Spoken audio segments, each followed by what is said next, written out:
Olá, queridos e queridas beradeiras, educadores, estudantes, pesquisadores e todos que nos acompanham aqui no nosso 6º Congresso Amazônico, que tem nesta edição, né, como tema Desafios da Inteligência Artificial nos Saberes e Práticas Beradeiras. Sejam todos e todas muito bem-vindos e contribuam, por favor, por meio dos nossos chats aqui com a nossa discussão de hoje. Temos uma palestra muito especial, mais uma vez, 2 palestrantes que já contribuíram aqui em outras atividades, e eu vou chamá-los, né, para que possam também palestrar aqui sobre os grupos de trabalho internacionais, o ICDE, sobre a temática de educação à distância. Eu quero chamar aqui, nós temos aí o professor Raimundo Carlos Machado Ferreira Filho. Muito obrigado aos dois pela participação. O professor Raimundo, ele é doutor em informática na educação pela Universidade Federal do Rio Grande do Sul. Ele é ex-coordenador do programa de pós-graduação em Ciências e Tecnologias na Educação do campus Visconde da Graça, né, do Instituto Federal de Educação, Ciência e Tecnologia Sul-Rio-Grandense. Ele é ex-coordenador de produção de tecnologias educacionais no CPTE do IFSU, professor do Instituto Federal de Educação, Ciência e Tecnologia Sul-Rio-Grandense desde 2010. Coordenador-geral do projeto ProEdu, que é o repositório de conteúdo didático digital para educação profissional e tecnológica da CETEC-MEC, coordenador do Núcleo de Apoio a Pessoas com Necessidades Específicas, que são os NAPNs, do campus Pelotas Visconde da Graça, do IFSU, coordenador do eixo Educação do Conselho Superior Socioeconômico e Desenvolvimento de Inovação, com sede do município de Pelotas. Atua em ensino, pesquisa e extensão, com ênfase em tecnologias na educação, metodologias e técnicas de ensino, políticas públicas para a educação básica, profissional e tecnológica, acessibilidade e inclusão. Seja bem-vindo, professor Raimundo. Muito obrigado pela sua participação aqui no nosso evento de hoje. Eu agradeço a oportunidade de estar aqui com vocês, colaborando, trazendo algumas informações que eu espero façam sentido aí para os nossos espectadores, internautas. Dar um bom dia para o meu colega Luiz Ottoni. A gente está dividindo a mesa, mas a gente divide a vida profissional, na verdade. A gente está atuando em várias frentes de trabalho junto. E, mais uma vez, estamos juntos aqui. Saudar nosso mediador, Saulo, e um agradecimento especial para a Marina, que está fazendo a interpretação aqui da nossa sessão, da nossa mesa. Trabalho importantíssimo para quebrar a barreira comunicacional aí para os nossos espectadores aí surdos. Então, obrigado. Muito obrigado, Ottoni. E deixa eu passar aqui a compartilhar minha apresentação também. Um minutinho.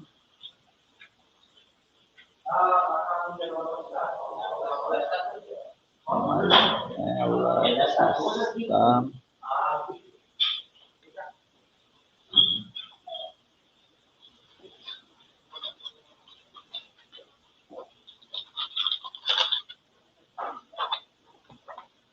Cadê?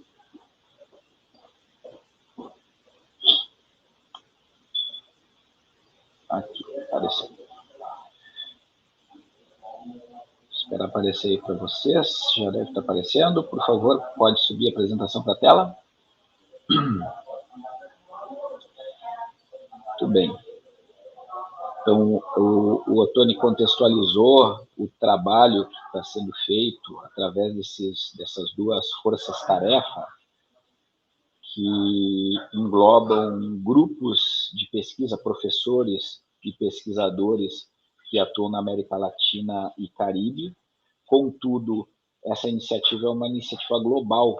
Em todos os continentes estão ocorrendo discussões sobre essas mesmas 4 linhas que o Ottoni apresentou. O Ottoni é responsável pela linha 4, capitaneando junto com um grupo de pesquisadores que aderiu a esse esforço. Eu trabalhando com a linha 3, e é o que eu vou mostrar para vocês agora. Todos esses esforços em nível global, em especial o que nós estamos apresentando para vocês, que está sendo gerenciado, coordenado na América Latina e Caribe pela Unirede, que é a Associação de Universidades em Rede, Institutos Federais de Universidades. A gente busca o quê? Busca EAD, busca um ensino à distância de qualidade, aberto, flexível e para todos. Esta é a ideia, é o que está colocado no título da linha. Então, em especial, no que eu vou mostrar para vocês, são os processos de inclusão digital e acessibilidade relacionados a esse escopo da educação aberta, flexível e à distância para todos. Então, da mesma forma que o Ottoni apresentou, a gente definiu um processo de reflexão que partiu de um problema específico, um objeto de análise relacionado ao escopo da linha. Então, o objeto de análise, ele deu o início da nossa discussão baseado em um desenho sobre o que a gente analisar, e a gente partiu para a análise SWOT. Eu acho que todas as linhas trabalharam com a análise SWOT, que é encontrar os pontos fortes e oportunidades, as fraquezas e ameaças desse objeto de análise. Mas nós tínhamos um complicador nessa nossa linha. O complicador foi que, eu não sei se de propósito ou de forma inadvertida, o grupo global, em um momento, tomou a decisão de trazer para a linha 3 dois universos que são distintos. Os processos de inclusão digital tratam de um problema. A acessibilidade é outra coisa, completamente distinta. Tu fazeres a análise de um único objeto de análise englobando esses dois vieses, essas duas discussões que são próprias em si mesmas, a inclusão digital e a acessibilidade, isso trouxe um complicador relativamente grande para que a gente conseguisse definir melhor de que forma que nós analisaríamos o problema. Por quê? A inclusão digital, normalmente, ela está vinculada a questões de vulnerabilidade social, vulnerabilidade financeira, inclusive. Tá? Então, tu tens que ter infraestruturas, tu vai fazer educação à distância, o local onde tu vai estar participando das atividades à distância necessitam de infraestrutura, de internet, de equipamentos e de domínio tecnológico. Isso tem uma relação mais próxima com questões de vulnerabilidade social e questões relacionadas a isso. Já a acessibilidade está mais próxima do universo de pessoas com deficiência. Não é só isso, tá? Mas a gente percebe claramente que esses dois parâmetros de análise, eles vêm de universos distintos. E isso foi um complicador para o nosso trabalho. Bom, junto com isso, nós tínhamos indicadores que foram definidos em uma ação global, e os indicadores para a nossa linha eram, aqui talvez não faça sentido, o FLD é a sigla do indicador, e nós tínhamos 7 indicadores que nós estávamos usando como base para trabalhar com esta educação à distância de qualidade, flexível, aberta e para todos.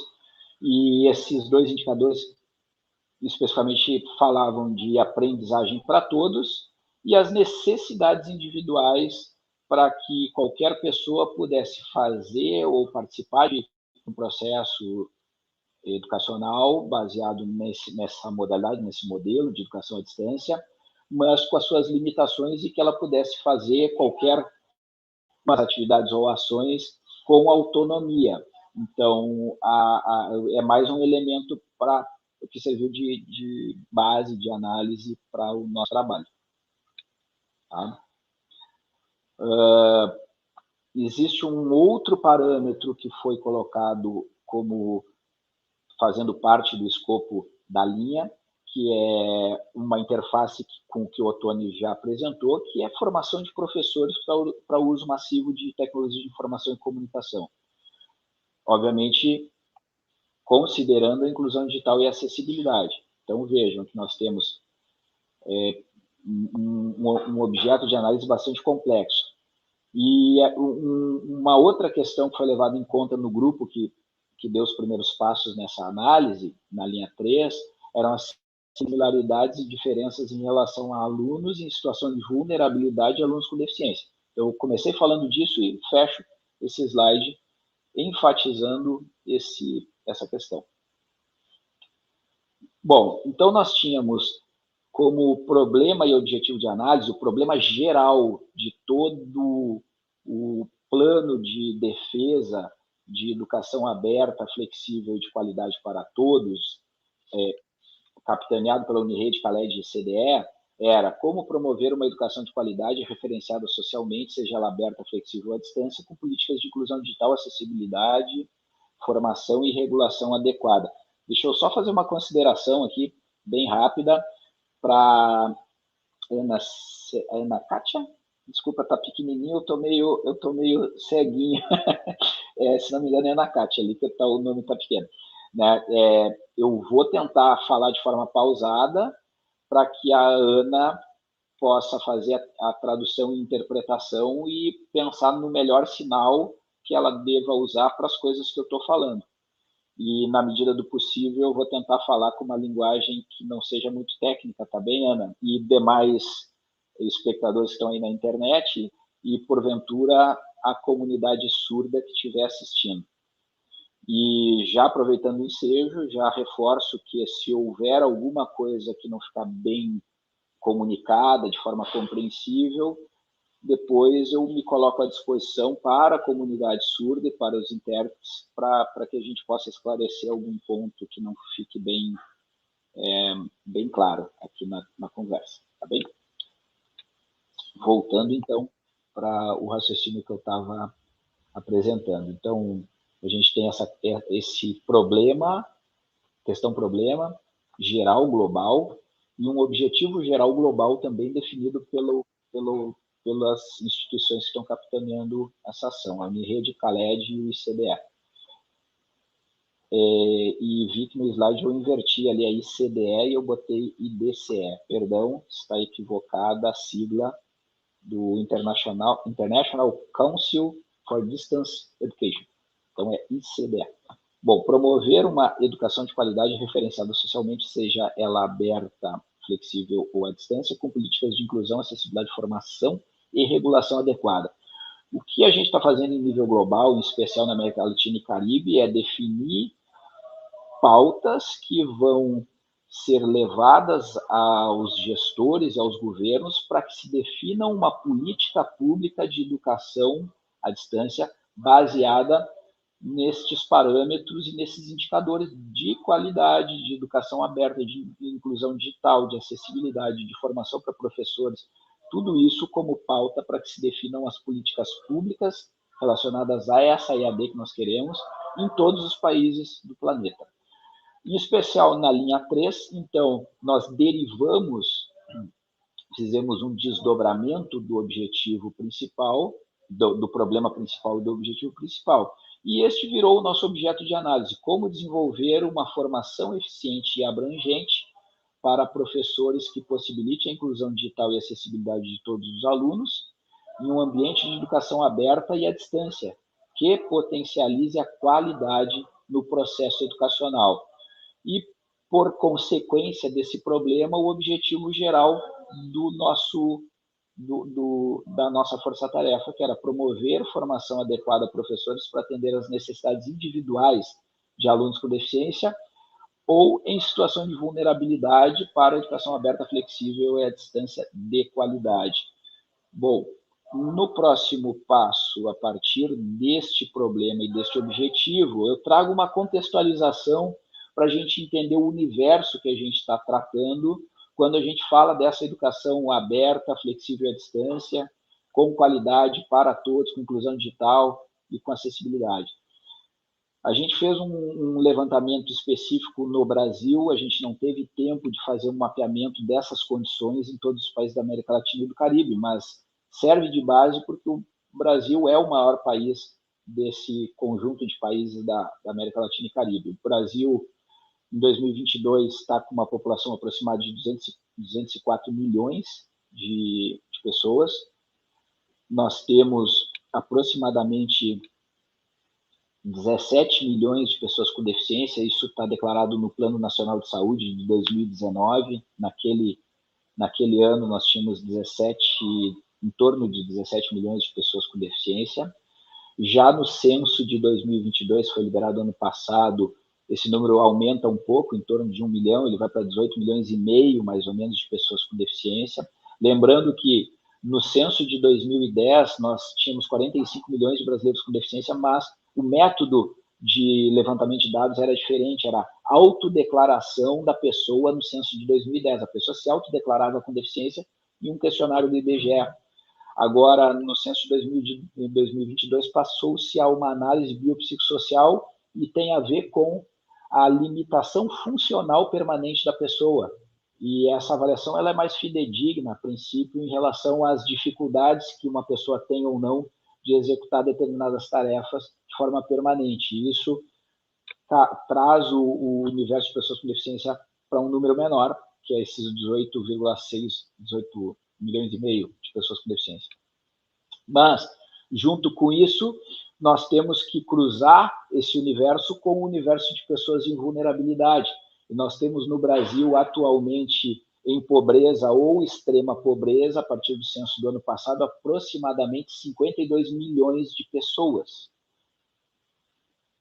Bom, pessoas com deficiência têm menor acesso à educação e à renda. Isso está em um relatório derivado do próprio IBGE. Pessoas com deficiência têm menor acesso à educação, menor acesso ao trabalho e menor acesso à renda.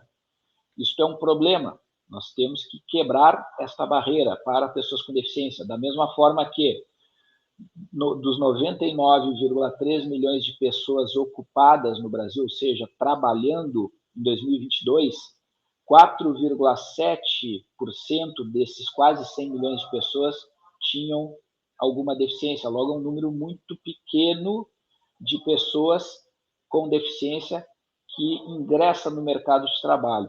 Estes foram alguns dados que eu trouxe para consideração para a gente começar a pensar na análise SWOT, na análise dos pontos fortes da nossa linha, das oportunidades da nossa linha, dos pontos fracos e das ameaças.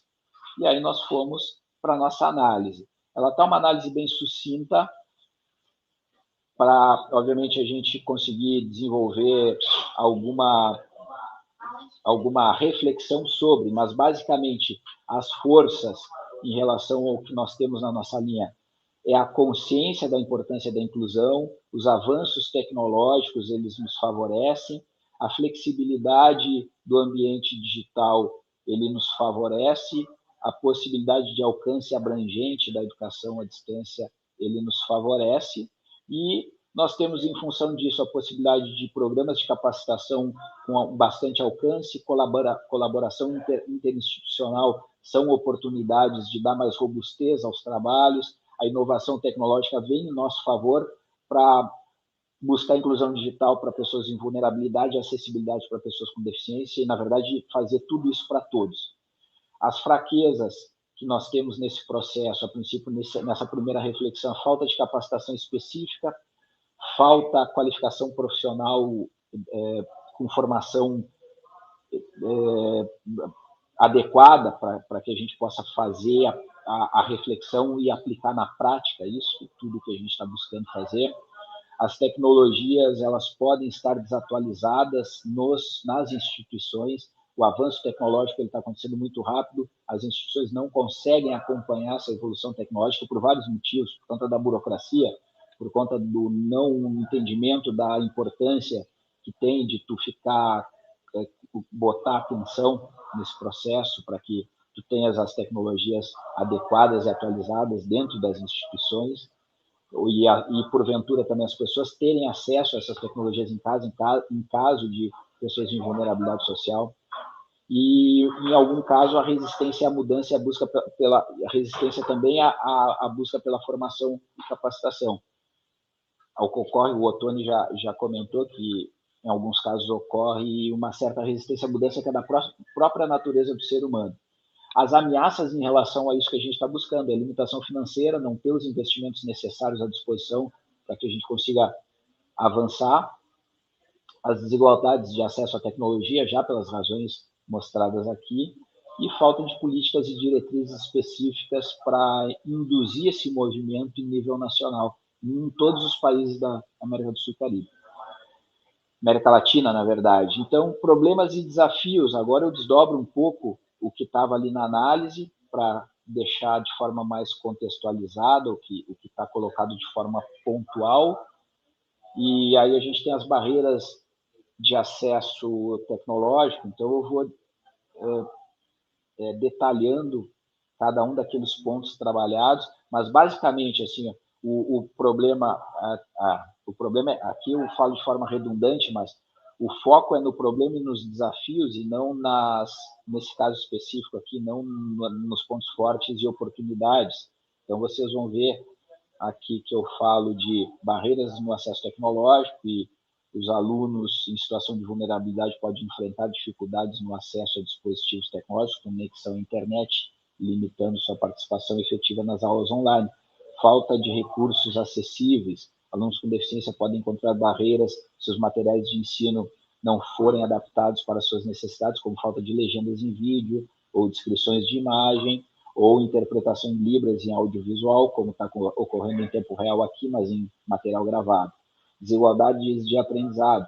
Se não forem adotadas abordagens diferenciadas para alunos com deficiência em situação de vulnerabilidade, as desigualdades educacionais podem persistir ou até aumentar em relação ao presencial ou contexto geral educacional, em relação ao que a gente está buscando para a educação à distância flexível, aberta, de qualidade. E a qualidade no ensino à distância. A falta de supervisão e orientação eficaz no ensino à distância pode resultar em uma experiência educacional de qualidade inferior, especialmente para alunos que precisam de apoio adicional. E espero que eu esteja conseguindo me comunicar bem com linguagem acessível, principalmente para Ana Kátia, tá, Ana? E reforço de novo, se algum conceito, alguma expressão técnica ela não ficar muito clara, depois eu me coloco à disposição para que tu e a Marina, junto com a comunidade, possam tirar as dúvidas comigo. Vamos ver aqui onde eu parei. Vamos lá, então, falta de formação de professores, avaliação desigual e desconexão emocional são outros problemas que podem ocorrer em relação a essa modalidade de ensino, junto com o que a gente está buscando. Então, a falta de formação de professores, a ausência de uma política de formação para professores pode resultar em práticas pedagógicas inadequadas para esse modelo, para a qualidade que vem se buscando, para as características dos alunos, e isso pode provocar um efeito contrário ao que a gente está buscando. A avaliação desigual, ou seja, alunos com deficiência em situação de vulnerabilidade, eles podem enfrentar outras dificuldades em relação aos tipos de avaliação e de estratégias que podem não levar em consideração a sua autonomia, a sua necessidade individual, e o fato de, dependendo da forma que essa educação à distância ocorra, pode provocar um distanciamento emocional e isso pode causar vários problemas, por exemplo, uma aprendizagem inadequada ou até a evasão do aluno do curso ou da formação que ele esteja cursando. Falta de inovação pedagógica, recursos financeiros limitados, acesso limitado a atividades práticas. Estão detalhados aqui. Para não ocupar muito tempo descrevendo o que está aqui nos slides, depois eu vou deixar com a organização do evento esses slides para que o público possa ter acesso a esse conteúdo que eu estou mostrando.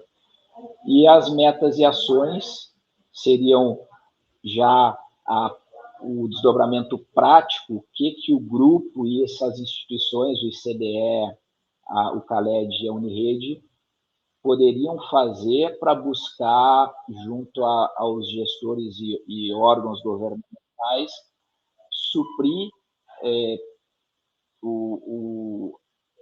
a partir de políticas públicas as necessidades institucionais de quem, de fato, vai executar e vai ofertar essa educação à distância. Então, tem as limitações financeiras, a gente tem que ir atrás da solução do problema, do investimento, e um investimento público ou privado no que for necessário para executar essa educação à distância. As desigualdades de acesso à tecnologia, elas têm que serem tratadas de forma adequada como política pública. A falta de políticas e diretrizes específicas que levem em consideração estes parâmetros que nós estamos trazendo aqui, e abordagem pedagógica adequada para esse modelo educacional, para essa modalidade, para esse modelo educacional. A falta de conscientização também seria uma outra ação necessária, e isso está sendo feito agora, neste momento, nesta conversa que a gente está fazendo aqui, promovida pelo Congresso Amazônico de EAD. Então, já parabenizo a organização do evento, assim como o Otônio falou sobre o ponto principal do evento, que é trazer inteligência artificial para permear todas as discussões do evento. Também está abrindo esse espaço para a gente falar de educação à distância, aberta, de qualidade para todos, flexível e, enfim. Então, esse momento aqui está servindo como um momento de reflexão para a gente colocar alguns pontos em pauta. Aqui, várias mensagens também eram uma das estratégias, é uma das estratégias que em breve vocês vão começar a ver aí pelas redes, são largar frases de impacto que tragam a reflexão sobre os pontos em que a gente está discutindo aqui. Tem várias propostas aqui que daqui a pouco as nossas instituições vão estar divulgando nas redes. E aqui, para fechar, algumas prováveis dificuldades e lacunas para a gente continuar a conversa. Então, inclusão digital, acessibilidade e vulnerabilidade social são universos distintos. Devemos continuar refletindo sobre para encontrar uma saída para esse ato, para essa diversidade de necessidades de soluções para esses universos que são diferentes.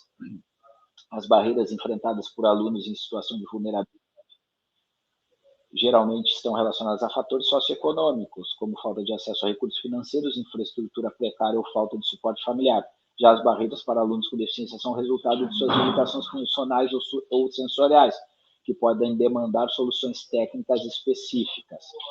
Nessa fase inicial, não se considerou experiências de outros países, como eu já tinha dito, em relação aos problemas relacionados à inclusão digital de professores e alunos, inclusão de alunos com deficiência, em situação de vulnerabilidade, na educação aberta, flexível e à distância, que é essa sigla ali, EAFD.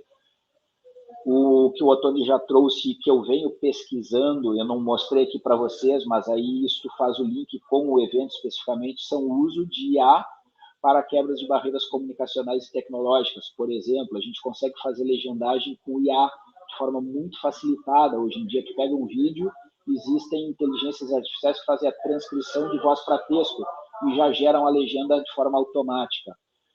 Outro recurso que eu tenho estudado é o uso do chat GPT para fazer descrição alternativa de imagem, para fazer acessibilidade de conteúdos textuais com imagem. E aí tem um recurso em textos, editores de texto ou editores de apresentações, em que tu vai lá na imagem, clica com o botão direito, vai em um campo em que tu consegue descrever por texto a imagem, e isso é usado para leitores de tela lerem e apresentarem o contexto daquela imagem que o cego não vê. Ele apresenta o contexto de forma textual e o leitor de tela lê para o cego. As inteligências artificiais já estão fazendo isso. Isso onerava demais o trabalho de acessibilidade, fazia com que a gente demandasse muito tempo para produzir um conteúdo com acessibilidade, com inteligência artificial. Isso está ficando muito mais acessível em relação a qualquer um poder fazer, e está ficando muito mais rápido. A gente está ganhando produtividade absurda para a acessibilidade de conteúdo digital. E a produção, assim, é necessário que se produza conteúdo com acessibilidade em escala e que a gente adote repositórios de recursos educacionais abertos com acessibilidade de interface. E isso já existe. Tem um repositório do MEC, da CETEC, que já é um repositório que contempla todas essas demandas de trabalhar com acessibilidade no conteúdo, trabalhar com acessibilidade na interface e compartilhar os conteúdos de forma pública e gratuita para todos. E no final a gente refazer as análises SWOT conforme a gente for avançando nessa discussão. Eu convido a todos os espectadores, todo mundo que estiver na internet aí nos assistindo, a apontar o seu smartphone, fazer a leitura desse QR Code e entrarem no grupo de discussão, é um grupo WhatsApp que eu estou convidando vocês a virem participar com a gente para fazer essas discussões da linha 3. Todo mundo que clicar, que apontar o celular com esse QR Code vai cair num grupo WhatsApp que é onde tem os colegas pesquisadores que estão fazendo a reflexão e ajudando nessa força-tarefa dessa linha. E era o que eu tinha para mostrar para vocês, eu fico à disposição. Muito obrigado pela atenção, espero que o que eu tenha dito tenha feito sentido para todos. Muito obrigado.